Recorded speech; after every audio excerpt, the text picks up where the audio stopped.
மல்லிக்கு ஏதாச்சும் ஒரு விதத்தில் கஷ்டங்கள் கொடுத்துட்டே இருக்கணும் அப்படிங்கிற மாதிரி தான் நினச்சிட்டு இருக்கிறாங்க.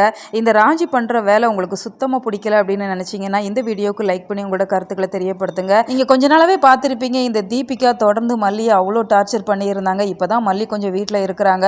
ஸோ இந்த குழந்தைங்களோட டான்ஸ் ஆடி சந்தோஷமாக இருப்பாங்க அப்படின்னு சொல்லி பார்த்தா அந்த சந்தோஷத்தை கூட அனுபவிக்கக்கூடாது அப்படிங்கிற மாதிரி இந்த ராஜி நினைக்கிறாங்க. ராஜிக்கு அப்படி மல்லி மேலே என்னதான் கோபம் அப்படிங்கிறதே தெரியல. மல்லியோட காலை உடைக்கணும் அப்படிங்கிற மாதிரி திட்டம் போடுறாங்க. அது போலையுமே செஞ்சிடறாங்க. அப்படிங்கிறதால மல்லிக்கு இப்போ நடக்கக்கூட முடியாது. அந்த ஸ்டிக்கை வச்சு தான் தடுமாறி நடந்துட்டு இருக்கிறாங்க. ஆனால் நம்ம விஜய் அதெல்லாம் பார்த்துட்டு சும்மா இருப்பாங்களா?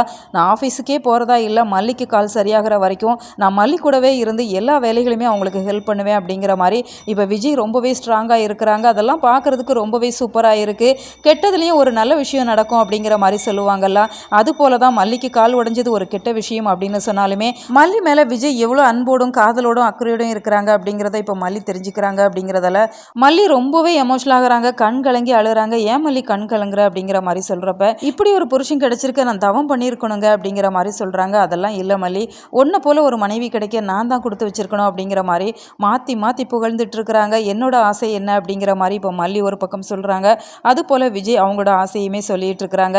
ஏன்னா நீங்கள் எப்போவாச்சும் வீட்டில் இருந்தீங்க அப்படின்னு சொன்னால் உங்களுக்கு தேவையான எல்லா விஷயத்துகளுமே நான் பார்த்து சமைச்சு கொடுக்கணும், உங்கள் மடியில் தூங்கணும் அப்படிங்கிற மாதிரி எனக்கு ரொம்ப ஆசை இருக்குதுங்க அப்படிங்கிற மாதிரி மல்லி சொல்கிறப்ப அந்த ஆசையுமே இப்போ விஜய் நிறைவேற்றி வைக்கிறாங்க. விஜயோட மடியில் இப்போ மல்லி தூங்குறாங்க. பார்க்குறதுக்கே ரொம்ப நல்லா இருந்தது. அடுத்ததாக விஜயோட ஆசைகளையுமே மல்லிக்கிட்ட சொல்கிறாங்க. அதையுமே கூடி சீக்கிரம் நிறைவேற்றலாம் அப்படிங்கிற மாதிரி மல்லி நினைக்கிறாங்க. ஸோ வெயிட் பண்ணி பார்க்கலாம். உங்களோட கருத்துக்களை கமெண்ட்டில் தெரியப்படுத்துங்க. மேலும் இது போன்ற வீடியோக்களுக்கு நம்ம சேனலை சப்ஸ்கிரைப் பண்ணுங்கள்.